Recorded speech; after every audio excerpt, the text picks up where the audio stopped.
तो उस पे मुझे कमेंट आया एक आतिफ़ असलम साहब का, और बहुत खूबसूरत बात उन्होंने लिखी हुई थी, दुआ दी हुई थी मुझे कि तो अल्हम्दुलिल्लाह अभी तक की इन्फॉर्मेशन के मुताबिक ये है कि आने वाले कुछ वक्त में ये हालात काफ़ी बेहतर होने जा रहे हैं। सादगी तो हमारी ज़रा देखिए।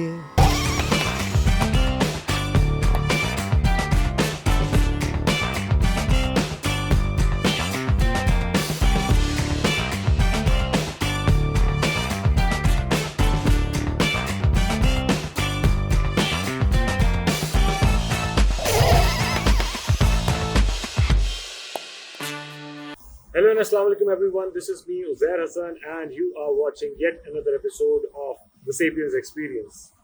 We are fortunate enough to have this very amazing guest joining us all the way from Pakistan. He's a young sensation. 2019 के बाद से अगर हम बात करें उन्होंने क्या किया है, तो उन्होंने किया है सिर्फ ग्रोथ। म्यूजिक इंडस्ट्री का एक बहुत ज़बरदस्त नाम। Let's welcome mister Zeeshan Ali. अस्सलाम वालेकुम ज़ीशान, कैसे हैं आप? वालेकुम अस्सलाम ज़ैद भाई, बहुत शुक्रिया मुझे मौका देने के लिए बात करने का। और मैंने एक्सपेक्ट नहीं किया था कि यहाँ यूएस में मुझे मौका मिलेगा पॉडकास्ट करने का आपके साथ। मुलाकातें तो हो रही थी, लेकिन ये काफ़ी खुशगवार एक्सपीरियंस है कि हमें बात करने का भी मौका मिला। Thank you so much Ishaan. And of course जो आपका स्केड्यूल है वो आई नो कि इस तरह के जो मीटअप्स होते हैं, इस तरह की जो कॉन्वर्जेशन होती है वो अलाउ नहीं करता, but still you have made your time out for this conversation, so I am very much obliged. और आप बिल्कुल ठीक कह रहे हैं कि हमने ये कॉन्वर्जेशन मैंने तो कोर्स हम प्लान कर रहे थे, लेकिन यूएस में हो गई तो ये सबसे अच्छी चीज़ है। एंड आपका टूर भी चल रहा है, तो सबसे पहले थोड़ा सा स्टार्ट से बात करेंगे। कुछ प्रोग्राम्स में आपने अपनी स्टार्टिंग जर्नी के बारे में बताया है, but what I have seen you grow like anything माशाल्लाह। एंड लास्ट जब मैंने आपको परफॉर्म करते हुए देखा था तो वो एक इवेंट था जिस पर आप परफॉर्म कर रहे थे। एंड मैंने हमारे जितने म्यूचुअल्स हैं या आपके जितने दोस्त हैं उनको हमेशा आपकी तारीफ़ करते हुए देखा है, जब आप स्टार्ट भी कर रहे थे उस वक्त भी। एंड अब तो जाहिर सी बात है you are now surrounded by fans and people, तो वो तो अब आपको आदत हो ही गई होगी। So tell us first of all about your experience कि जब आपके दोस्तों का आपके ऊपर यकीन था and you were actually thinking कि मुझे ये वाली चीज़ करनी है। How was the situation at that time? Uzair भाई, ऐसा है कि मेरा ऐसा मानना है और जो मैंने एक्सपीरियंस भी किया अभी तक ज़िंदगी में, तो अगर कोई इंसान ये बात करे कि वो अकेला सफ़र करके जर्नी गुजार के कामयाबी के रास्ते पर है या कामयाब हो चुका है, तो ये थोड़ी सी नाइंसाफ़ी है। क्योंकि कोई भी बंदा जब किसी मकाम पर पहुंचता है या उसके रास्ते में होता है तो उसमें बहुत सारे लोगों का किरदार होता है मुख्तलिफ़ हैसियत से, उसकी बहुत सारी किस्में हो सकती हैं। तो मैं कुदरत का इस बात पे शुक्रगुज़ार हमेशा रहता हूँ कि मुझे वो छोटी छोटी कंट्रीब्यूशंस किसी की कभी भूलती नहीं है। जैसे मेरे दोस्तों की आपने बात की, जिनमें आप ख़ुद भी शामिल हैं, तो सबका कोई ना कोई किरदार होता है। जैसे मेरी बीवी हैं, उनका बहुत बड़ा कंट्रीब्यूशन है इस तमाम चीज़ में यहाँ तक आने में। इसी तरह मेरे पेरेंट्स हैं, मेरे बचपन के दोस्त हैं, मेरे टीचर्स हैं। लेकिन ख़ास तौर से हज़रत अली का एक फ़रमान भी है कि खुशकिस्मत तरीन इंसान वो है जिसे एक अच्छा मुखलिस दोस्त मिल जाए। तो मुझे कुदरत ने काफ़ी सारे मुखलिस दोस्त अता किए हुए हैं, तो मैं इस बात पे बड़ा शुक्रगुज़ार रहता हूँ। उनका किरदार किस तरह से होता है, मेरी ज़िंदगी में किस तरह रहा। कभी कभी क्या होता है कि कुदरत अलग अलग पैमाने से नेमतों से नवाजती है किसी भी इंसान को, कि किसी को टैलेंट ज़्यादा दिया हुआ है लेकिन उसकी जो मैनेजरियल स्किल्स होती हैं वो थोड़ी कम होती हैं। किसी को मैनेजरियल स्किल्स ज़्यादा दी हुई हैं कुदरत ने, लेकिन उसे टैलेंट एक्वायर करना पड़ता है, मेहनत ज़्यादा करनी पड़ती है। तो मेरे हवाले से ये हमेशा से रहा है कि मेरे दोस्तों ने मुझे सिर्फ़ और सिर्फ इस चीज़ की ज़रूरत थी कि कोई इंसान ये समझ सके कि मैं क्या सोचता हूँ और मैं आर्ट को या कामयाबी को क्या समझता हूँ ज़िंदगी में।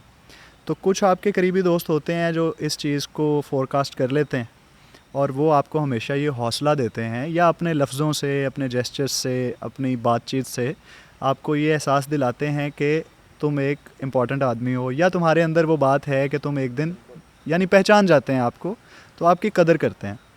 तो मेरे जैसे एक बंदे को शायद सबसे ज़्यादा ज़रूरत इसी चीज़ की हमेशा से रही कि मुझे सिर्फ़ वो हम ख्याल दोस्त चाहिए थे ज़िंदगी में कि जिनको थोड़ा सा एतमाद कहीं दिल के कोने में हो कि हाँ यार ये कुछ अलग सोचता है और कर सकता है। और कुदरत ने मुझे उन लोगों से नवाजा भी, जिसमें आप सब लोगों को जानते हैं, वही हमारा सर्कल है। और मुझे बड़ा फ़ख्र भी होता है कि, और मैं शुक्रगुज़ार भी हमेशा अल्लाह ताला का रहता हूँ इसके लिए, क्योंकि मेरा इसमें कोई शायद कमाल नहीं था, ना मेरे पास उस वक्त इतने रिसोर्सेज थे कि मैं इन लोगों में उठूँ बैठूँ, ना मैं इन जैसा था। मैं एक अलग थलग सा कैरेक्टर था, लेकिन उसके बावजूद कुदरत ने शायद उनके दिल में मेरे लिए ये बात पैदा की कि उन्होंने मुझे पहचाना भी और हमेशा वो हौसला भी दिया। एक हौसला देने का तरीका ये रहता है कि आप किसी को कहें कि यार वेरी टैलेंटेड, सही है, आप समझ रहे हैं मैं क्या कह रहा हूँ। एक तरीका ये होता है कि आप किसी को के साथ खड़े रहें, आपको बताना ज़रूरी नहीं होता कि तुम बहुत टैलेंटेड हो, मुझे तुम्हारी बड़ी कदर है और तुम बहुत आगे जाओगे। बस आपको ये एहसास दिलाना कि हम यहीं पर हैं और हमें एतमाद है कि तुम एक दिन वो चीज़ें तमाम हासिल कर लोगे जो तुम अपनी ज़िंदगी में चाहते हो।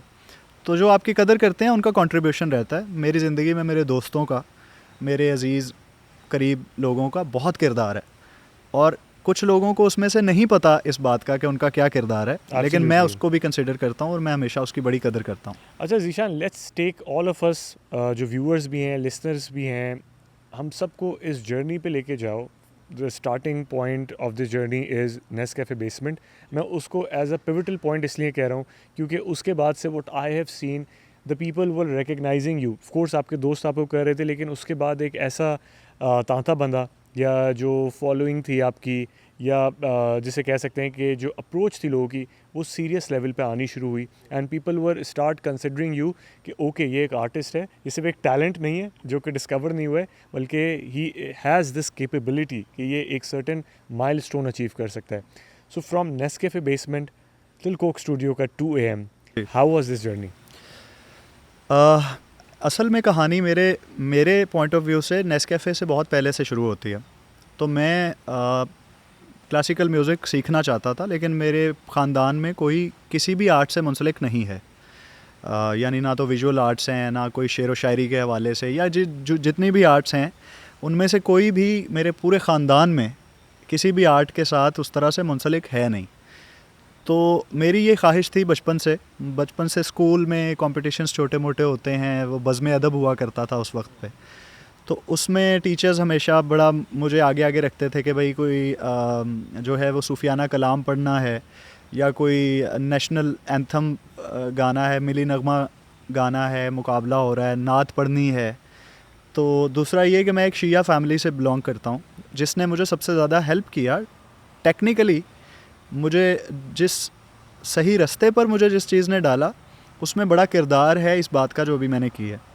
उसकी रीज़न ये है कि शिया फैमिलीज़ में क्या रहता है कि उस बच्चे को बड़ी इंपॉर्टेंस दी जाती है जो सोज़ो सलाम पढ़ना जानता है, या जिसकी आवाज़ में थोड़ा बहुत सही है कि वो अच्छी होती है, या बेसिक्स उसकी ठीक होती हैं। तो फैमिली बड़ा प्राउड फील करती है कि हमारा बच्चा नात पढ़ रहा है, या सोज़ो सलाम पढ़ रहा है, या मनकबत ख़ानी कर रहा है। तो मुझे बचपन से इस चीज़ का शौक़ था, और चूँकि हमारे घर का माहौल ऐसा था कि हमें हमेशा जो अच्छे ख़तीब हैं उनसे मुझे मुलाकात का मौका रहा, मेरा बड़ा वक्त गुज़रा। हमें असाइन किया जाता था कि हमने उनकी मेहमानदारी करनी होती थी। जब कोई भी ख़तीब हमारे इमाम बारगाह में मजलिस पढ़ने के लिए आते थे, या बड़े बड़े आलिम हज़रात आते थे, या नोहा ख़ान या मनकबत ख़ान आते थे, तो हम लोगों की बच्चों की ड्यूटियाँ ये लगती थी कि उन्हें किसी भी चीज़ की ज़रूरत है, या आपको इनके इर्द गिर्द रहना है कि कोई चीज़ चाहिए उनको, तो हम आगे आगे रहते थे हमेशा। उसमें मुझे सोबत नसीब हुई कुछ बहुत मुनासिब लोगों की, जहाँ से मुझे सीखने को मिली चीज़ें। तो वहाँ पर मुल्क के जो बड़े नाम हैं मनकबत के हवाले से, सोज़खानी के हवाले से, वो लोग आया करते थे। तो मैं उनके पास बैठता था, उन्हें सुनता था, और कई दफ़ा ऐसा हुआ कि मैंने उनको सुनाया भी तो उन्होंने मुझे थोड़ा सा करेक्ट कर दिया कि इसको इस तरह से नहीं, इस तरह से कर लो। तो आवाज़ की वो प्रैक्टिस जो टेक्निकली बाद में मुझे पता चली, जो टेक्निक्स थी, तो वो बचपन से मुझे किसी और मीडियम से लेकिन सीखने को मिल रही थी। मतलब मुझे वोकल गाइड हमेशा से मेरे पास इर्द गिर्द अवेलेबल थे, जो मुझे छोटी मोटी चीज़ें गाइड करके बेहतर कर रहे थे। फिर ऐसा हुआ कि जब मैं कॉलेज में आया स्कूल ख़त्म करके, तो मैंने अपने वालिद साहब से कहा कि मैं क्लासिकल म्यूज़िक सीखना चाहता हूँ। तो पहले वही एक जो कॉमन हमारे मुल्क में, वहाँ पाकिस्तान में रहे कि भाई ये कौन सी बात हो गई, तो गाना बजाना और ऐसा, तो ये बहरहाल है अनफॉर्चुनेटली। हालांकि बाहर की दुनिया में जैसे ही हम लोग मजाक करते हैं वहाँ लाहौर में कि जैसे ही हम लोग पाकिस्तान की सरहद से बाहर होते हैं तो हम आर्टिस्ट हो जाते हैं, लेकिन जैसे ही हम वापस अंदर दाखिल होते हैं तो लोग एक गाने वाले को हमेशा मरासी वर्ड के साथ मंसूब करते हैं, जो कि उनको ख़ुद ये मालूमात नहीं है कि मरासी वर्ड जो है मरासी नहीं है, वो मिरासी है, मिरास से है। मिरास किसी भी चीज़ की हो सकती है, किसी आर्ट की भी हो सकती है, इल्म की भी हो सकती है, जायदाद की भी हो सकती है, ख़ानदानी ब्लड लाइन की भी हो सकती है, राइट। तो वो बस उसके साथ जोड़ देते हैं आपको और उसको कोई छोटी चीज़ समझा जाता है, हालांकि छोटी चीज़ नहीं है।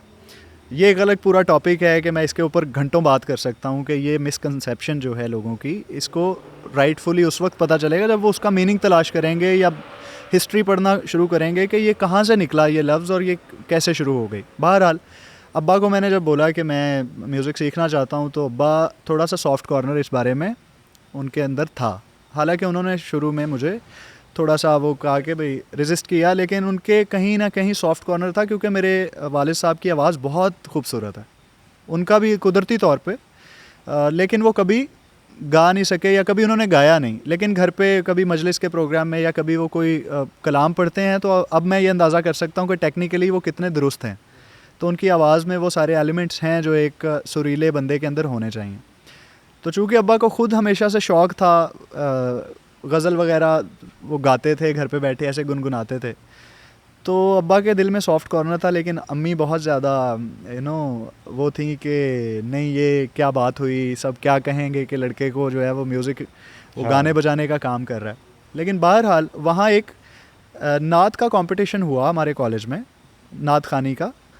तो मैं फ़र्स्ट ईयर में था उस वक्त, Shalimar medical and dental college है वहाँ मुगलपुरा में। तो वहाँ ये कंपटीशन था, तो पूरे पाकिस्तान के जो कॉलेज और यूनिवर्सिटी के स्टूडेंट थे वो वहाँ पर कंपटीशन लड़ने के लिए आ रहे थे। तो मैं भी वहाँ पे गया और मैंने वहाँ नात पढ़ी, और उसके बाद मैं एक मिली नगमे के कंपटीशन में वहाँ नात पढ़ के चला गया। रिज़ल्ट अनाउंस अभी नहीं हुए थे वहाँ पे, तो मैंने वहाँ से सेकंड पोजीशन हासिल की मिली नगमे में। मैं बहुत खुश था। तो ऐसे में मुझे कॉल आई एक दोस्त की कि यार मुबारक हो, तुम्हारी वहाँ पे फ़र्स्ट पोजीशन आई है नात में। तो अब मैं बड़ा खुश हुआ कि यार मैंने आज एक दिन में 2 ट्रॉफ़ीज़ विन कर ली हैं और नात में भी मेरी फ़र्स्ट पोजीशन है, मिली नगमे में भी सेकंड आ गई। 2-2.5 महीने गुजर गए तो जो मेरा सबसे स्ट्रॉन्ग कॉम्पिटिटर था वहाँ पर नात के मुकाबले में, उसकी मुझे कॉल आई और उसने मुझे मुबारकबाद दी कि तुम जीत गए और ये मौका जो है ये अल्लाह ताला किसी किसी को नसीब करता है। मैं ये हैरान था कि नात के कंपटीशन को जीतने का मौका, इतना भी बड़ा मौका तो नहीं हो सकता, तो ये क्या बातें कर रहा है मुझसे, और वो बड़ी मुबारकबादें दे रहा। तो मैंने कहा हाँ ठीक है, लेकिन आप बहुत ज़्यादा कर रहे हैं, एक मुकाबला ही था जस्ट वो। तो उन्होंने कहा नहीं नहीं, वहाँ उम्रे का टिकट इनाम था, तो तुम उम्रे पे नहीं गए अभी तक। तो मैंने कहा मुझे तो पता ही नहीं था कि वहाँ उम्रे का टिकट इनाम है। तो उसने कहा नहीं तुम राब्ता करो। तो जब मैंने राब्ता किया वहाँ पर, तो पता ये चला कि मैं उस वक्त 18 साल से कम था। तो सऊदी अरेबिया का ये कोई रूल था उस टाइम पे कि आप 18 साल से कम जो हैं वो अपनी वालदा के साथ जा सकते हैं या कोई ऐसे करके। तो मैंने उन्हें बोला कि आप मुझे नहीं, आप मेरी वालदा को भेज दें उम्रे पे ना। तो वो मान गए और वो बड़े खुश हुए, जो भी उस वक्त वाइस चांसलर थे वहाँ के। उन्होंने खुश होकर ये कहा कि अच्छा तुम अपनी वालदा को भेजोगे अपने टिकट पे। मैंने कहा हाँ। तो उन्होंने कहा चलो हम तुम्हारी वालदा और वालिद दोनों को भेजेंगे। तो उन्होंने मेरी अम्मी अब्बू को दोनों को वो उम्रे का टिकट दे दिया। तो जब अम्मी अब्बू को ये बात पता चली तो अब उन्होंने वो जो पहले मुझे अलाउ नहीं कर रहे थे सीखना, अब उन्होंने कहा कि तुम्हें जो भी सीखना कंसिडर करना शुरू किया। उन्होंने कहा तुम्हें जो सीखना है हम सपोर्ट करेंगे और तुम बताओ क्या करना है। तो फिर मैंने क्लासिकल सीखना शुरू किया। तो मुझे पहले चंद जो लेसन्स थे वो तब आइडिया हुआ कि मुझे सिर्फ रागों और स्केल्स का नाम मालूम नहीं था, मैं बचपन से उनके बारे में जानता था, क्योंकि वो जो सोज़ो सलाम और मनकबत और नात में पढ़ रहा था, जिन स्केल्स में टेक्निकली वो चीज़ें थीं, मुझे जस्ट नाम मालूम नहीं था कि ये राग एमन होता है और ये लीडियन स्केल है और ये ये वाली बातें मुझे सिर्फ नाम पता चले कि हाँ अच्छा इस चीज़ को ये कहते हैं। तो मुझे मज़ीद इंटरेस्ट भी हुआ, आसानी भी पैदा हो गई करने के लिए। और फिर मैंने अपने कॉलेज और यूनिवर्सिटी के अंदर 361 फर्स्ट पोजीशन के मेरे पास ट्रॉफ़ीज़ हैं। मैंने वो कॉलेज के लेवल पे, यूनिवर्सिटी के लेवल पे वो चीज़ें जीती। वहाँ से अब मेरी डिग्री ख़त्म हो रही थी मैस कम्युनिकेशन की पंजाब यूनिवर्सिटी लाहौर से। तो मैंने इंटर्नशिप कर ली एक टीवी चैनल में, और मैं एज एसोसिएट प्रोड्यूसर एक करंट अफेयर का शो कंडक्ट करने लगा। कंप्लीटली ऑपोजिट जिसके लिए क्योंकि वहाँ पर हमारे मुल्क में, पाकिस्तान में कोई मुनज़्ज़म निज़ाम नहीं है किसी आर्टिस्ट के लिए कि भाई ये करो ये करो ये करो और उसके Yeah. बाद तुम कामयाब हो जाओगे। और वो इवन एक आर्टिस्ट को भी एक सर्टेन टाइम तक आइडिया नहीं होता कि उसने करना क्या है या किस तरह अपने फाइनेंसेस, इवन बेसिक अभी कुछ चीज़ें होती हैं कि ये तो अभी तक finances नहीं कभी है, इस पे हम अभी आएंगे, ये हाँ, बड़ा हाँ, इंपॉर्टेंट बिल्कुल, टॉपिक है। बिल्कुल। तो अब मुझे ये था कि यार ये मेरे माँ बाप ठीक कहते थे कि ये कोई ऐसी फील्ड नहीं है कि जिसके अंदर मैं 1 2 3 4 5 स्टेप्स के बाद कोई चीज़ अचीव कर सकता हूँ। तो मेरे पास 3 डिफरेंट डिग्रीज़ हैं, क्योंकि मेरे माँ बाप की ये ख्वाहिश थी कि तुम अपनी डिग्री कंप्लीट करो और उसके बाद तुम्हें जो करना है वो तुम कर सकते हो। तो मैंने सोशियोलॉजी पढ़ी पंजाब यूनिवर्सिटी से, उसके बाद मैस कम्युनिकेशन मैंने पढ़ा और फिर म्यूज़िकोलॉजी। तो तीनों चीज़ें मैंने कर ली। अब मैंने मैस कम्युनिकेशन वाली डिग्री को इस्तेमाल करते हुए इंटर्नशिप की, मीडिया में चला गया और ऐसे में मुझे कॉल आती है, एक बहुत करीबी दोस्त हैं मेरे, समी खान, बहुत अच्छे आर्टिस्ट हैं, उनके गाने नॉस्टैल्जिक वैल्यू रखते हैं, बहुत प्यारे दोस्त हैं। उन्होंने कहा यार एक बंदे से तुम्हें मिलवाना है तो चलो मेरे साथ आज तुम। तो मैंने कहा आप मुझे चैनल से पिक कर लो, 8 बजे मैं फ्री हो रहा हूँ। वो आए, उनकी गाड़ी में बैठ के हम एक बंदे के घर पे गए और वो बंदा बड़ा डिसेंट था और उसका एक स्टूडियो था, इंस्ट्रूमेंट्स पड़े हुए थे। तो उन्होंने मुझे कहा कि आप कुछ सुनाएं। तो मैंने उन्हें एक गज़ल सुनाई। तो वो कहने लगे कि यार ज़बरदस्त, क्या बात है, चाय पियोगे? मैंने कहा चाय वाय पी, हम निकल आए। तो 2.5 महीने तकरीबन गुजर गए, मैं चैनल में जॉब वॉब करने लगा। तो मुझे उसी दोस्त की कॉल आई कि यार क्या बना तुम्हें, फिर कोई अपडेट? मैंने कहा किस चीज़ का? उसने कहा वो नेस्कैफ़े का ऑडिशन दिया था ना तुमने। मैंने कहा मैंने तो कोई ऑडिशन नहीं दिया। उसने कहा नहीं, वो हम एक बंदे से मिले थे, वो जुल्फ़ी था। तो मैंने कहा जुल्फ़ी कौन है? अच्छा, उस पॉइंट ऑफ टाइम तक मैं वाकिफ़ नहीं था जुल्फ़ी भाई से, क्योंकि मैं बैंड कल्चर से बिल्कुल ना वाकिफ़ था। मैंने इवन, आप हैरान होंगे कि उस वक्त तक मुझे जुनून बैंड के भी सिर्फ 2-3 गानों का पता था।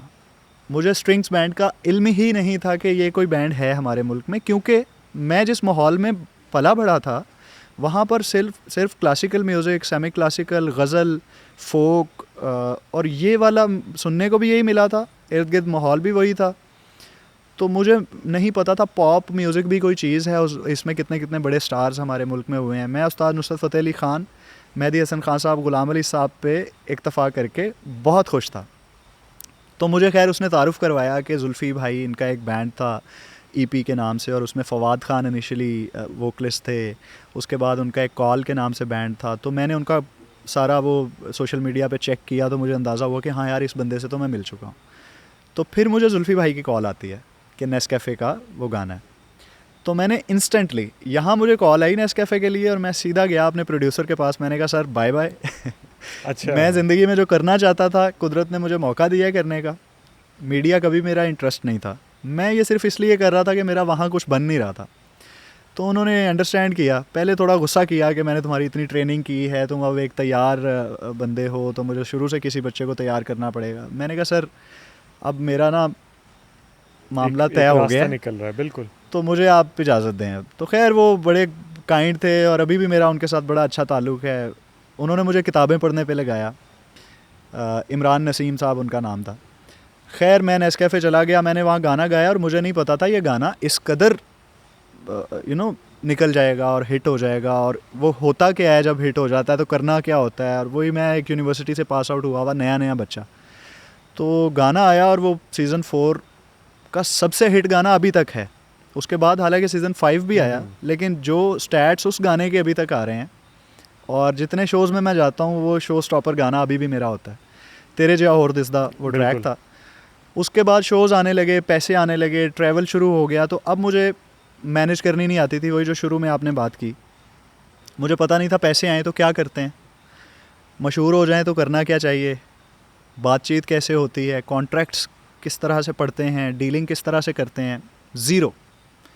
और मेरे इर्द गिर्द कोई ऐसा बंदा भी नहीं था कि जिससे, और कोई हमारे मुल्क में हो या हाँ कि जो मुझे समझाए कि यार इनको इस तरह से यूटिलाइज़ करो, अपने फ़ायदे में इस्तेमाल करो, मज़ीद कंटेंट बनाओ। और कोई हमारे मुल्क में ऐसा इदारा भी नहीं है जो इस तरह की कोई भी नॉलेज या इन्फॉर्मेशन बच्चों को, आने वाले जनरेशंस को बता रहा हो कि एडवाइसेस जो है बहुत इंपॉर्टेंट Yes. है आजकल के टाइम पे, जो कि बिल्कुल। काफ़ी मिसिंग है जी। इनफैक्ट, जो आपने पॉइंट आउट कर रहे हैं चीज़। तो अब मैंने क्या किया कि बहुत सारे पैसे आए मेरे पास, बहुत फेम भी मिला, लेकिन मैं उसे मैनेज नहीं कर पाया अपनी कम इल्मी की वजह से। मेरे अंदर कोई ऐसी गंदी आदतें कभी भी नहीं थी ज़िंदगी में कि मैंने बड़ी अय्याशी कर ली होगी, कुछ नहीं किया।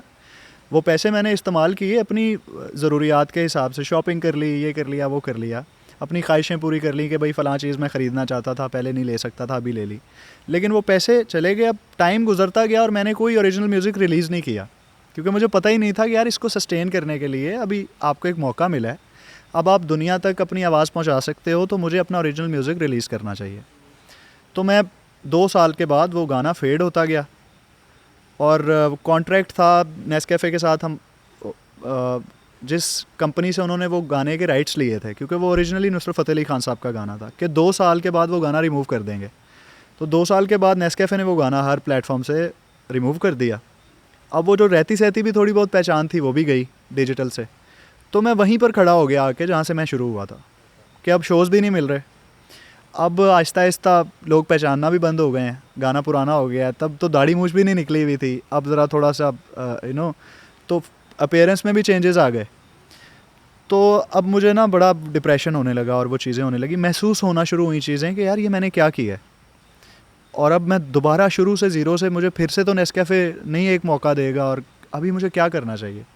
लेकिन चूँकि मैच्योरिटी भी आ रही थी, चीज़ों को मैंने अब फिज़िकली अपनी आंखों के सामने होते हुए देख भी लिया था, तो मैं बैठा और मैंने अपनी तमाम गलतियों को पहले अपने जहन में दोहराया कि मैंने क्या क्या गलत किया था। तो मैंने उनको फिगर आउट किया और मैंने ये डिसाइड किया कि कम से कम ये वाली गलतियाँ दोबारा नहीं करूँगा। और अब बाहर हाल मुझे पहले से ज़्यादा पता थी चीज़ें, एक फार्मूला समझ आ गया था कि किस तरह एक से list step by of step चीज़ें तो पता थी जो कि नहीं करनी है, जो नहीं करनी, उसने बहुत हेल्प की। तो मैं फिर ज़ीरो से शुरू हुआ। मैंने अपना एक ओरिजिनल ट्रैक बनाया जिसका टाइटल था अली तेरा मलंग। ये एक सूफ़ी ट्रैक था बहुत ज़बरदस्त है। और इसकी मैंने, मेरे एक दोस्त है कराची में, मैंने कहा यार मेरे पास पैसे वैसे नहीं है, हम एक चाय के ढाबे पे बैठे हुए थे, तो वो बहुत ज़बरदस्त, अभी तो खैर वो CSS की तैयारी उसकी कराते म्यूजिक हैं। वीडियो भी बहुत अच्छी बनाई हुई है। हाँ, उस वक्त वो एक म्यूज़िक वीडियोज़ वगैरह बनाते थे वो मेरे दोस्त, और अभी वो CSS ऑफिसर हैं और वो बच्चों को CSS की तैयारी भी करवाते हैं। उनके पढ़ाए हुए बच्चे भी ढेर सारे CSS में जा रहे हैं।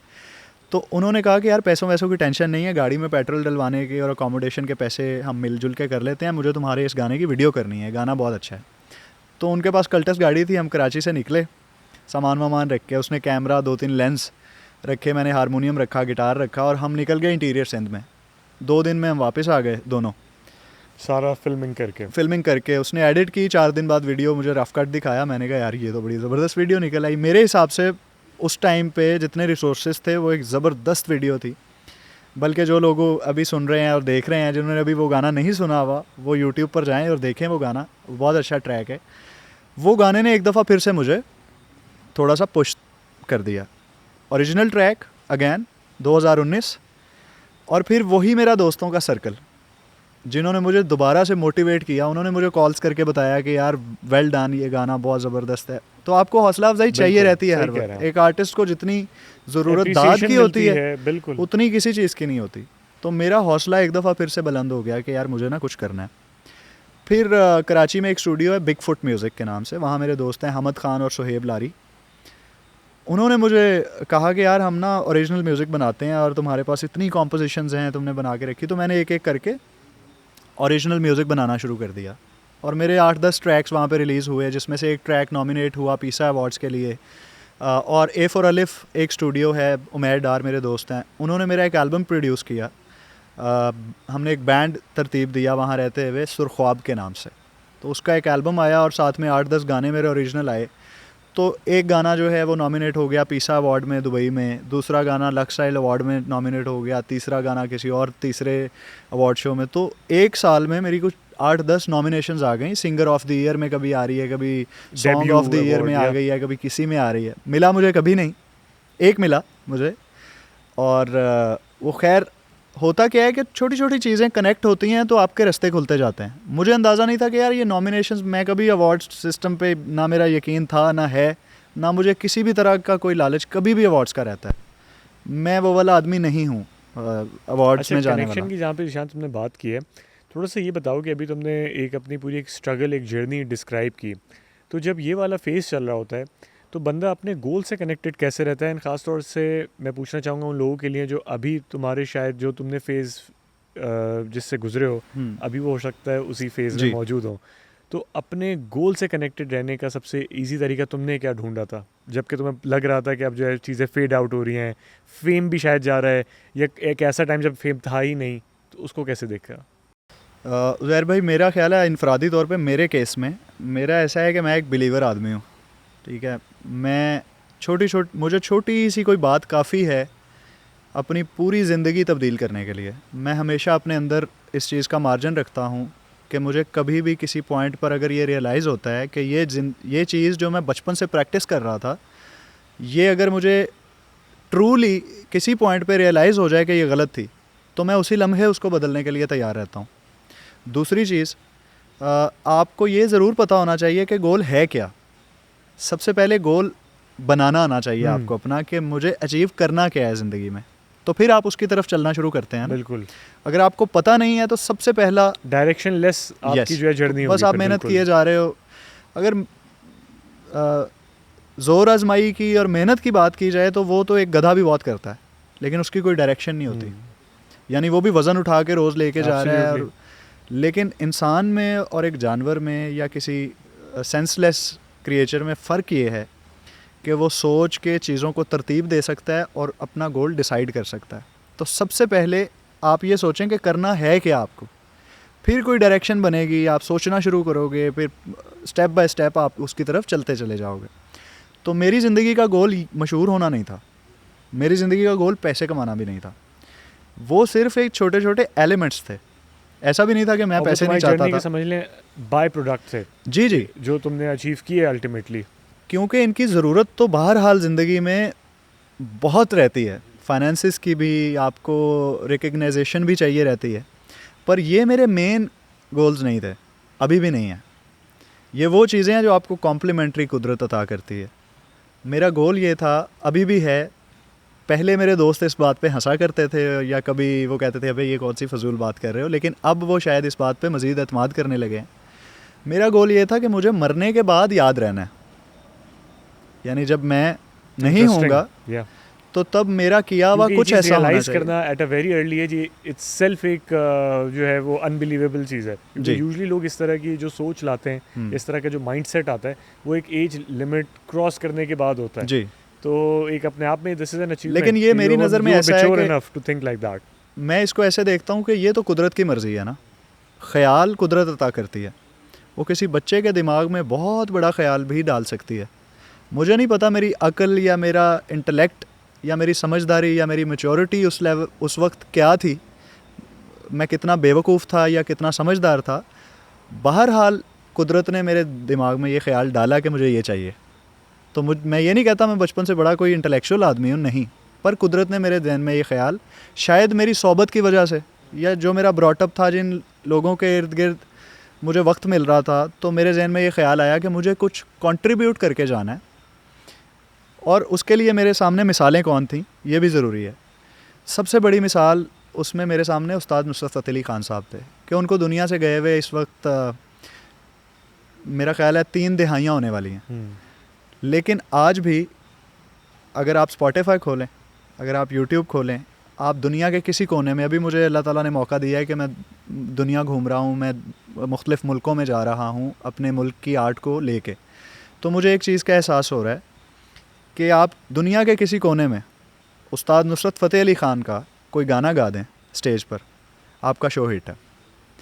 मुझे ज़िंदगी में ऐसी कोई अचीवमेंट करनी है, और मैं दुआ करता हूँ अल्लाह ताला से कि अल्लाह ताला मुझे तौफ़ीक भी दे और मेरी मदद भी करे इस चीज़ के अंदर, कि मैं ऐसा कोई कंट्रीब्यूशन कर सकूँ कि जिस तरह उस्ताद नुसरत फ़तेह अली ख़ान साहब को, ग़ुलाम अली साहब को, उस्ताद मेहदी हसन ख़ान साहब को या मोहम्मद रफ़ी साहब को याद रखा जाता है। उनको दुनिया से गए हुए कई साल गुजर गए हैं, लेकिन उनका म्यूज़िक, उनकी आर्ट हमारे लिए आज भी उतना ही रेलेवेंट है। हम उदासी में सुनना चाहते हैं मोहम्मद रफ़ी साहब के गाने, मेहदी हसन साहब की गज़लें। तो हमारी ज़िंदगियों के वो ऐसे हिस्से हैं जो शायद हमें कभी रियलाइज़ नहीं होते, पर उनकी बहुत इंपॉर्टेंस है। तो क्या है कि कभी कभी आपकी ज़िंदगी में सब कुछ ठीक चल रहा होता है, आपकी जेब में पैसे होते हैं, आपकी लाइफ बिल्कुल ठीक है, माँ बाप ज़िंदा हैं, सेहतमंद हैं, आप भी ठीक हो, लेकिन आप मेहदी हसन साहब की कोई सैड गज़ल सुनते हो और आपकी आंखें भर जाती हैं।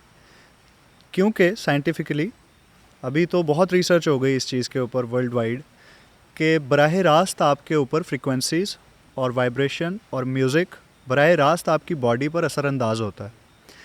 तो मैंने जब म्यूज़िकोलॉजी पढ़ी और फिर मैंने अपनी तई इंडिविजुअली जो रिसर्च की और जो मैं करता रहता हूँ हर वक्त, उसके मुताबिक मुझे ये पता चला कि ये एक प्रॉपर इल्म है अल्लाह ताला का बनाया हुआ, क्योंकि अल्लाह ताला ने बल्कि अपने एक पैगंबर को मौजज़े के तौर पर मौसीकी, जैसे आज की दुनिया में हम मौसीकी कहते हैं, लेकिन हम लहने दाऊदी के बारे में हमेशा हमें सुनने में आता है ये जुमला कि लहने दाऊदी, दाऊद अलैहिस्सलाम जब हम्द करते थे खुदा ताला की, तो चरिंद परिंद और जो अल्लाह ताला की जितनी बनाई हुई मखलूक़ात हैं वो सुनने आ जाती थी और उनको वो समझ में आती थी और वो लुत्फ़ लेते थे उसका। तो एक्चुअली वो फ्रीक्वेंसीज़ थी, अगर हम साइंटिफिक लैंग्वेज में उसको डीकोड करें तो वो एक वाइब्रेशन थी, फ्रीक्वेंसीज़ थी, वो कुछ म्यूज़िकल नोट्स थे, वो म्यूज़िक था। तो अल्लाह ने एक मौजज़े के तौर पे अपने पैगंबर को ये इल्म अता किया था। और अल्लाह ताला ने जितने भी पैगंबरों को मौजज़े अता किए वो कभी हराम नहीं हो सकते। अगर मूसा अलैहिस्सलाम असा फेंकते थे वो सांप बन जाता था, तो आज भी वो मौजज़ा है और वो खुदा का अता किया हुआ पैगंबर को मौजज़ा है। तो हमें उसको तस्लीम करना, उसको मानना हम पे फ़र्ज़ है।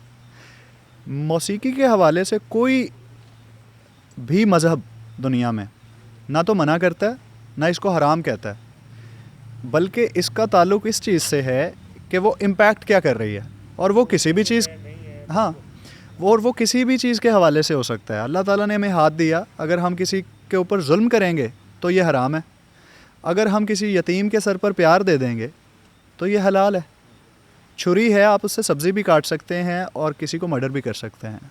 तो उसका कॉन्टेक्स्ट क्या है और इम्पैक्ट क्या है, ये एक बहस है। अच्छा Zeeshan, let's talk about one of your greatest hits and मेरा भी काफ़ी फेवरेट सॉन्ग है।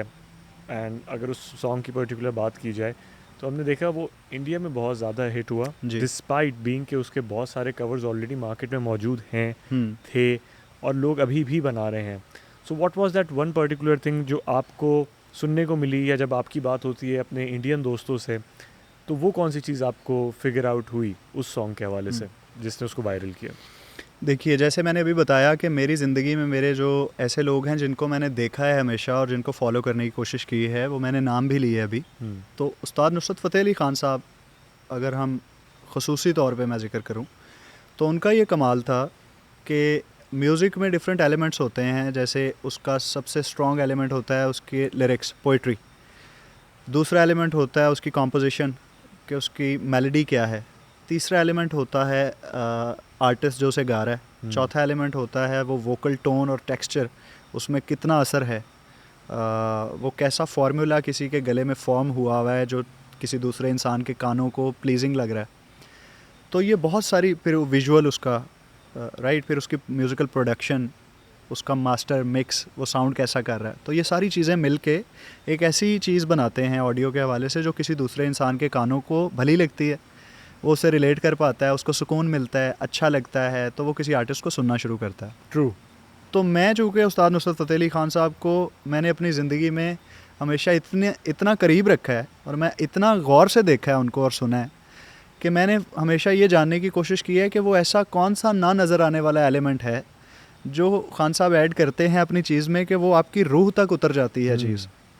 तो उसमें शायरी, मेलोडी और सोज़ जो आपके वोकल टोन और टेक्सचर में होता है। मेरे उस्ताद जी, अल्लाह ताला जन्नत नसीब करे, वो कहा करते थे कि खुदा किसी आर्टिस्ट को, किसी म्यूज़िशियन को जो सबसे बड़ी नेमत अता करता है वो होता है उसका टोन यूनिक होना। कि अक्सर हम देखते हैं कि किसी आर्टिस्ट को सुन के हम कहते हैं यार इसकी आवाज़ फ़लाँ से मिलती है, लेकिन मेरे उस्ताद के मुताबिक वो बंदा ब्लेस्ड है जिसकी आवाज़ सुन के आप ये ना कह सकें कि इसकी आवाज़ फ़लाँ जैसी है। ओके। ताकि आपकी एक यूनिक आइडेंटिटी किसी के कान में, किसी के दिमाग में सेव हो जाए कि जब भी उसके कान में वो साउंड आए तो सिर्फ एक ही इंसान उसके दिमाग में आए कि ये फ़लाँ बंदा है। तो मैंने अपने टोन और टेक्सचर पे हमेशा काम करने की कोशिश की है, करता रहता हूँ, अभी भी करता हूँ डेली बेसिस पे, कि आपका टोन यूनिक होना चाहिए कि जब भी वो आवाज़ कान में पड़े तो अपना अपना अंदाज़ रहता है मेलोडी को देखने का, शायरी को प्रेजेंट करने का, तलफ़्फ़ुज़ को प्रेजेंट करने का।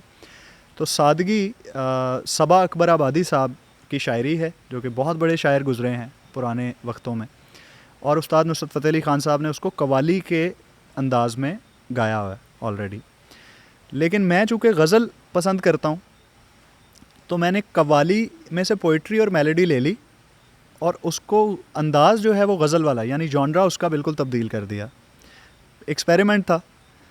मैंने उसको गज़ल के अंदाज़ में एक रिसाइटल की तरह प्रेजेंट किया। तो उसकी जो शायरी है, मेरी नज़र में पोइट्री ऑलरेडी इतनी ताकतवर चीज़ है कि एक अच्छा शेर अगर मैं ऐसे ही आपको सुनाऊँ ना, तो आप उस पर दाद देंगे, क्योंकि वो सिर्फ 2 लाइनें नहीं हैं, वो उसमें एक रिदम होता है, वज़न होता है, फिर उसका कोई मीनिंग होता है, फिर आपकी लाइफ में कोई ऐसा वाक़या होता है जिससे वो रिलेट कर जाता है, तो वो असर कर जाता है किसी पे।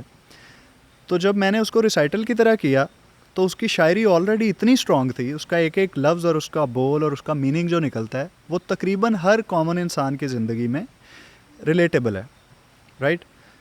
तो जिसको मोहब्बत हुई है उसके लिए तो है ही रेलेवेंट वो। तो मैंने जब उस तरह उसको प्रेजेंट किया तो उसमें वाज़िया हो रही थी मज़ीद वो पोइट्री की मीनिंग्स, तो लोगों को वो ज़्यादा पसंद आ गया। फिर सिर्फ एक गाना नहीं है ये, सादगी बहुत ज़्यादा वायरल हुआ, लेकिन और भी कवर्स हैं, जैसे नियत शौक भर ना जाए, कहीं बीत चली रैन, दिलड़ी लुटी, ये दिल तुम बिन कहीं लगता नहीं, हम क्या करें, मोहम्मद रफ़ी साहब और लता जी। उसके बाद मुझे तुम नज़र से गिरा तो रहे हो। ये सारे ऐसे गाने हैं जिनकी मिलियंस ऑफ व्यूज़ मेरे हर डिजिटल प्लेटफॉर्म के ऊपर पड़े हुए हैं, और ये वो गाने हैं जिनके बगैर मेरा कोई शो कंप्लीट नहीं होता, मेरे ओरिजिनल गानों के अलावा। तो आपको करना ये होता है कि एक ही बात 10 बंदे अलग अलग तरीक़ों से कर सकते हैं, और अंदाज़, वो एक शेर भी है कि अंदाज़े बयां रंग बदल देता है, वरना दुनिया में कोई चीज़ नई चीज़ नहीं। हर बात वही है, हर इन्फॉर्मेशन पुरानी है, पर हर इंसान का उस इन्फॉर्मेशन को डिलीवर करने का और बताने का अंदाज़ अपना होता है। ट्रू। तो शायद मेरा अंदाज़ या मेरा उस चीज़ को देखने का नज़रिया लोगों को पसंद आ गया, और लोग भी इतने काइंड थे कि उन्होंने मुझे ये इज़्ज़त बख्शी कि मैं उनके लिए ये गाने बना सकूं और वो रिलेट करें इससे। अच्छा ज़ीशान, मॉडर्न टाइम्स की अगर बात करें तो अक्रॉस द बॉर्डर आपको अगर कंपेयर किया जाता है तो अली सेठी से बहुत किया जाता है, बल्कि इनफैक्ट आपको यंग जनरेशंस का अली सेठी भी कहा जाता है। तो आप इसको बतौर कॉम्प्लीमेंट लेते हैं, या आपको अपनी आइडेंटिटी ज़ीशान अली जो है वही आगे लेके चलनी है, या इसको भी आप साथ में एज कॉम्प्लीमेंट लेते हैं कि ठीक है अगर मुझसे वो भी कंपेयर किया है क्योंकि वो भी एक बहुत बड़ा नाम है, तो I don't mind that as well. Uzair भाई, पहले तो ये कि मैं बहुत रिस्पेक्ट करता हूँ और पसंद करता हूँ अली सेठी साहब के म्यूज़िक को, और मैंने हमेशा मेरी प्लेलिस्ट में वो रहते हैं। तो मेरे मोस्ट फेवरेट आर्टिस्ट में से एक आर्टिस्ट हैं अली सेठी साहब, और उन्होंने जितना भी अभी तक काम किया है वो मेरे फेवरेट्स में से है। और दूसरी बात, जो आइडेंटिटी आपने कहा कि आपको कहलाना क्या पसंद है, तो मुझे अगर लोगों को अच्छा लग रहा है तो वो मुझे कुछ भी कहेंगे तो मुझे अच्छा लग रहा है। वो मेरा म्यूज़िक सुनते हैं, वो सुन के वो मुझे किसी के नाम से याद करते हैं या मेरे नाम से याद करते हैं, मेरा ख़्याल है मेरे लिए ये बात इतनी मैटर नहीं करती। जिस तरह लोग खुश हैं, जो भी मुझे कह देते हैं, मैं उसे कबूल करता हूँ, और वो मोहब्बत में ही कह रहे हैं अगर कुछ कह रहे हैं, और अगर किसी को ऐसा लगता है तो मे भी उसने कोई ऐसी चीज़ देखी हो। और होता क्या है कि जब आप 10 आर्टिस्ट को सुन रहे होते हो तो कहीं ना कहीं आपकी गायकी में किसी का एलिमेंट आ जाता है जो आपको ख़ुद पता नहीं चलता। कभी कभी लोग मुझे ये भी कहते हैं कि आपकी आवाज़ कुछ गानों में उस्ताद ग़ुलाम अली ख़ान साहब जैसी लगती है। तो ऐसा मुमकिन है, होता है ऐसा। क्या है कि सुबह के टाइम आवाज़ डिफरेंट साउंड कर रही होती है, दोपहर में अलग, शाम में अलग, जब रियाज़ किया होता है तब अलग। तो कभी कभी किसी का कोई एलिमेंट ऐड हो जाता है जो हमें ख़ुद मालूम नहीं होता। लेकिन मुझे कभी भी बुरा नहीं लगा। अगर मैं अक्सर कमेंट्स पढ़ता हूँ, मुझे इस पॉइंट ऑफ व्यू से अच्छा लगता है कि यार उनको म्यूज़िक पसंद आ रहा है, तो शायद उनको अली सेठी साहब का भी म्यूज़िक पसंद है और मेरा भी पसंद आ रहा है। तो वो कोई किसी की लिमिटेड नॉलेज भी होती है तो वो अपने हिसाब से किसी को कॉम्प्लीमेंट करने के लिए अपने अंदाज से बेसिकली और अपने अंदाजे से वो कर रहा होता है। तो मुझे अच्छा ही लगता है। मुझे कभी इस बात से कोई प्रॉब्लम नहीं हुआ कि लोग ऐसा कुछ लिख रहे हैं, इज़्ज़त में लिख रहे हैं तो सर आंखों पर है। अच्छा ज़ीशान, बात करें अगर आपके एक ऐसे फ़ेज़ की जो कि बहुत इंपॉर्टेंट फ़ेज़ रहा है, वो है आपका मैरिज फ़ेज़। एंड डेफिनेटली एक आप ऐसे फेज़ से गुजरे जब it was very difficult to identify as well कि अब आगे क्या होना है। ऑलरेडी आप का जो गाना है, जैसे आपने मेंशन किया कि वो हिट हुआ था, लेकिन उसके बाद जब वो सारे प्लेटफॉर्म से हट गया तो एक ऐसा टाइम भी आया कि आपको ज़ीरो से स्टार्ट करना पड़ा। उस टाइम पे जो आपकी पार्टनर है उनके साथ क्या कॉन्वर्जेसन होती थी आपकी, एंड क्या गोल सेट किए हुए थे कि अब ये वाली चीज़ें नहीं करनी है, या आगे हमने इस चीज़ के ऊपर ज़्यादा फोकस करना है? क्योंकि जब इस तरह की सिचुएशन होती है तो हमने देखा एक चिड़चिड़ा बिहेवियर भी हो जाता है पार्टनर्स के बीच में, और काफ़ी डिफ़िकल्ट होती है सिचुएशन हैंडल करना जब फाइनेंसेस और बाकी इस तरह की चीज़ें डिस्टर्ब हो जी। जाती हैं। तो उज़ैर भाई ऐसा है कि हमारे बुज़ुर्ग कहा करते थे कि अगर हम ख्याल हम सफ़र मिल जाए तो ये दुनिया जन्नत हो जाती है, क्या बात है। और अगर हम ख्याल ना मिले तो फिर पूरी ज़िंदगी अदाकारी करनी पड़ती है एक अच्छा रिलेशनशिप निभाने की। असल में आप वो नहीं होते जो आपको बनना पड़ जाता है। तो इस हवाले से भी कुदरत मेरे ऊपर बड़ी मेहरबान रही है कि मुझे एक हम ख्याल हम सफ़र मिला। और इर्ज़ा हमेशा से 2010 से हम साथ हैं। शादी हमारी 2018 में हुई, लेकिन 2010 में हमने ये डिसाइड कर लिया था कि हम सही वक्त आने पर पहले अपनी एजुकेशन पूरी करेंगे, फिर अपनी फील्ड्स में जाएंगे, कामयाबी हासिल करेंगे, और फिर हम शादी करेंगे सही वक्त पे। और हमने 2018 में शादी की। अब 2018 और 19 वो वक्त था जब ये तमाम चीज़ें हो चुकी थी कि गाना हट चुका था और मैं ज़ीरो पे दोबारा खड़ा हुआ था। फाइनेंशियल मेरा कोई सिस्टम ऐसा था नहीं, और हम लोग कराची में थे। वहाँ इर्ज़ा की जॉब थी और मेरा स्टूडियो में आना जाना था, लेकिन कोई ऐसा प्रोजेक्ट मेरी ज़िंदगी में नहीं था जिसके मुझे पेमेंट्स मिल रही हों। और ना उस वक्त मेरे यूट्यूब से पैसे आते थे, ना हमें उस वक्त फेसबुक की मोनेटाइजेशन का पता था, कोई ऐसा सिलसिला था नहीं। तो उस वक्त मेरे लिए तो मुश्किल हालात थे, लेकिन शायद अब इंसान के अपने अंदर क्या चल रहा है उससे बेहतर दूसरे आदमी को कभी पता नहीं चल सकता। एब्सोल्युटली। तो मुझे जितना भी एतमाद था अपने ऊपर कि यार एक दिन मैं कोई ना कोई चीज़ अचीव कर लूँगा, पर इर्ज़ा को मैं वो नहीं बता सकता था।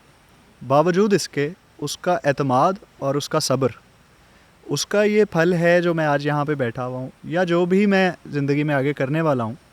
उसमें सारा क्रेडिट मैं देता हूँ अपनी बीवी को कि उसने हमेशा मुझे सपोर्ट किया और इत्मीनान रखा और एतमाद रखा कि मैं कुछ ना कुछ कर लूँगा, और इंतज़ार किया उस वक्त का कि जब अल्लाह ताला ने वो तमाम नेमतों से नवाजा जो आज हमारे पास हैं, और उस सब्र का फल अब हम इंजॉय कर रहे हैं। अच्छा Zeeshan, with that there are certain rumours as well. Rumours भी हो सकते हैं, एंड ऑफ कोर्स सही खबरें भी हो सकती हैं कि जो रिलेशनशिप है for the artist community, this is going to get improve for the year 2025 between India and Pakistan. आपके पास भी ऐसी न्यूज़ आई होंगी जी। तो उस हवाले से आपकी कोई इस तरह की कोई कोलैबोरेशंस या हमें कोई इस तरह के आपके सॉन्ग्स देखने को मिल सकते हैं बॉलीवुड के अंदर, या हमें आप ये बताएं कि 2025 में कोई ऐसी चीज़ हमें देखने को मिलेगी जिसमें आप परफॉर्म कर रहे हो या आपका कोई गाना इन्वॉल्व हो रहा हो किसी प्रोजेक्ट के साथ बॉलीवुड में? पहले वो जवाब मैं दे देता हूँ जो आपने कहा कि रूमर्स हैं कि इंडिया पाकिस्तान के ताल्लुकात, और ये बिल्कुल सच है। अभी तक की इन्फॉर्मेशन के मुताबिक जी, जो भी हमारे जान पहचान के लोग होते हैं या जिनके पास कोई ऑथेंटिक इन्फॉर्मेशन होती है उस पर रिलाई करते हुए, मेरी अपना कोई नॉलेज नहीं है, लेकिन जो सुनने में आया है वो ये है कि हालात इंशाल्लाह बेहतर होने जा रहे हैं, जो कि होने भी चाहिए।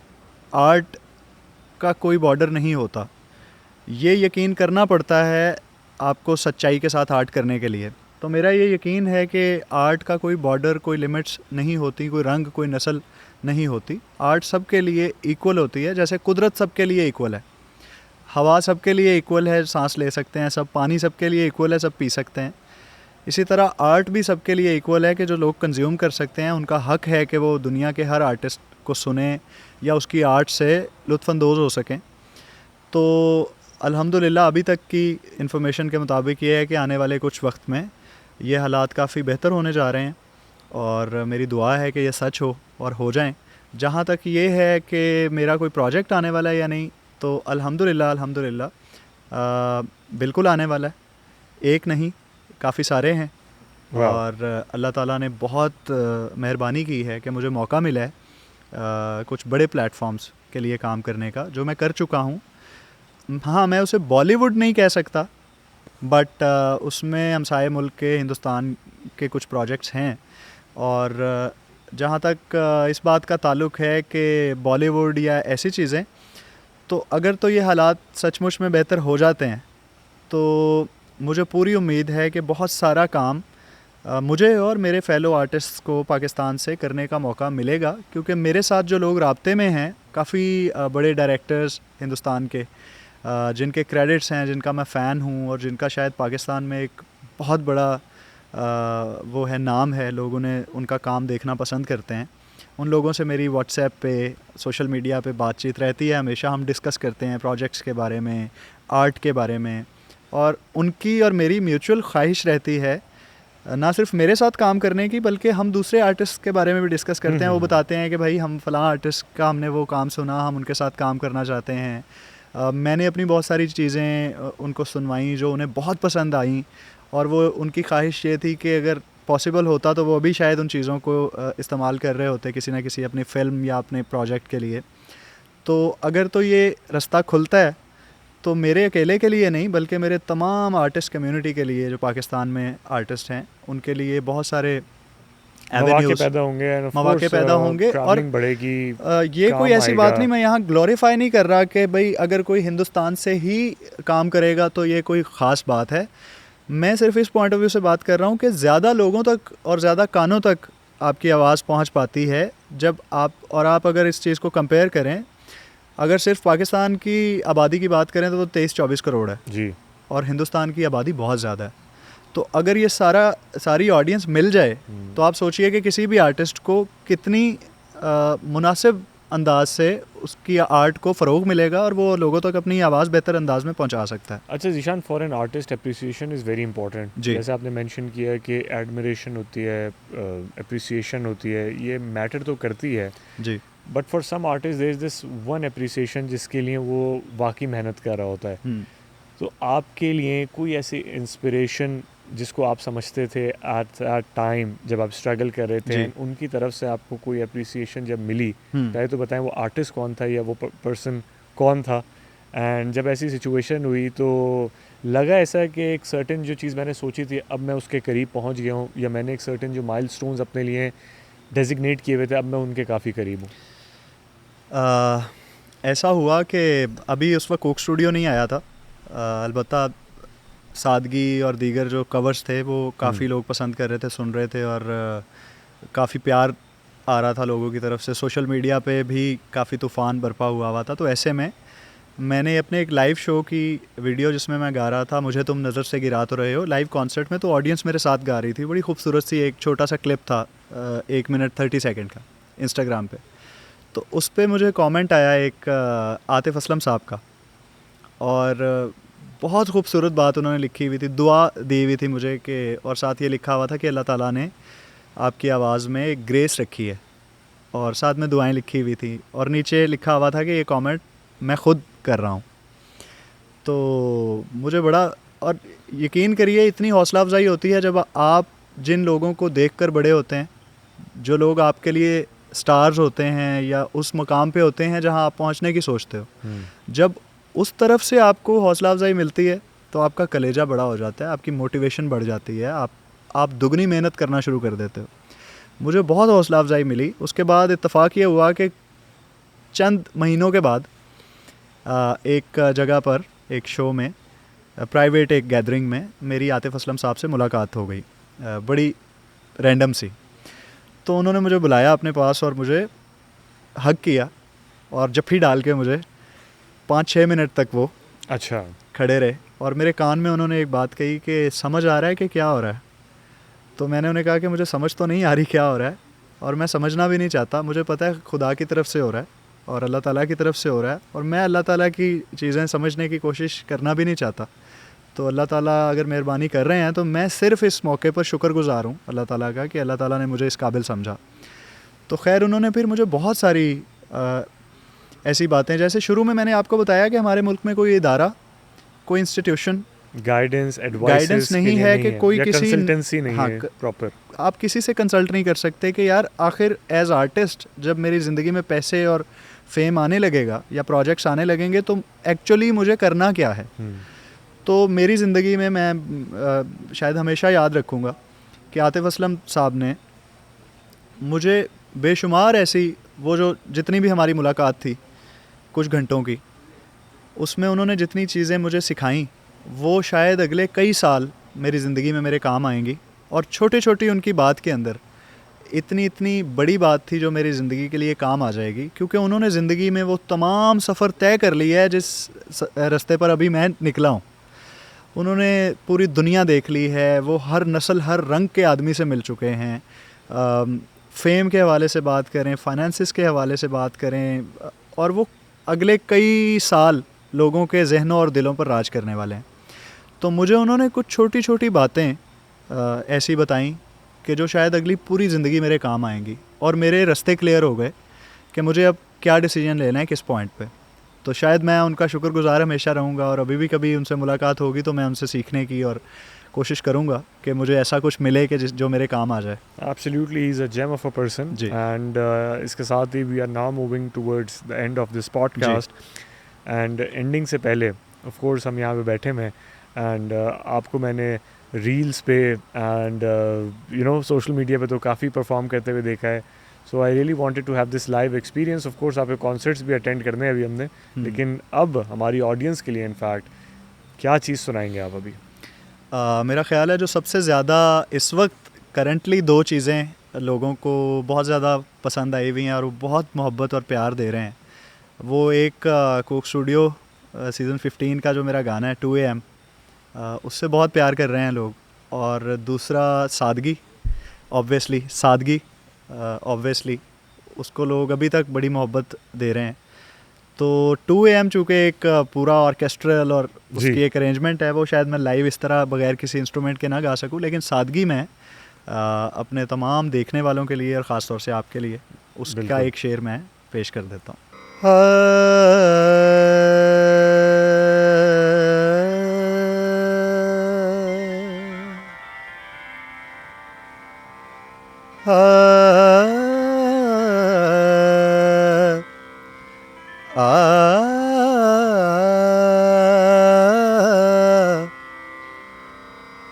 सादगी तो हमारी ज़रा देखिए,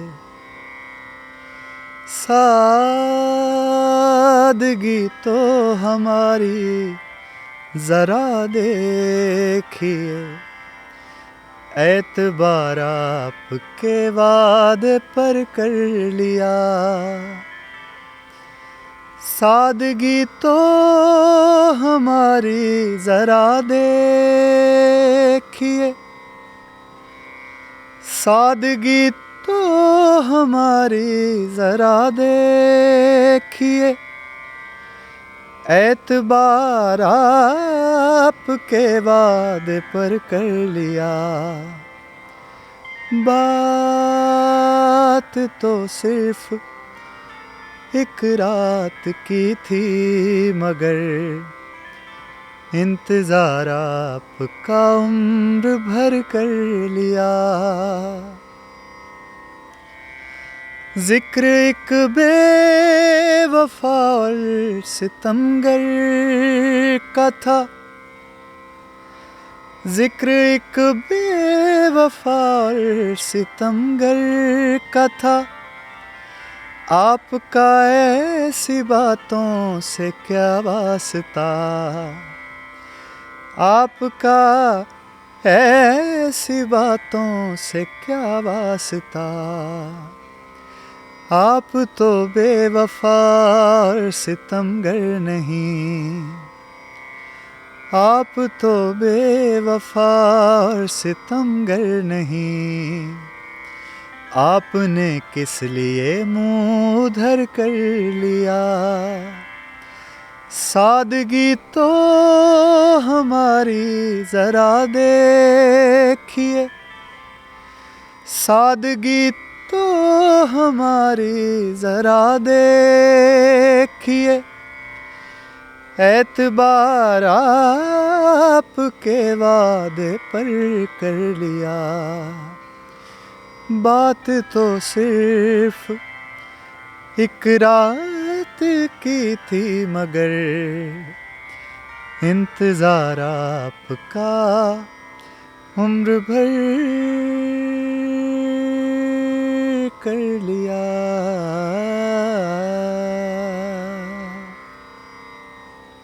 Well, thank you so much Zishan, and it was a pleasure having you. बहुत अच्छा लगा, and क्या परफॉर्मेंस दिया आपने. मेरा दिल चाह रहा था कि आप इसी तरह परफॉर्म करते रहें and हम इसी तरह आपको सुनते रहें. Thank you.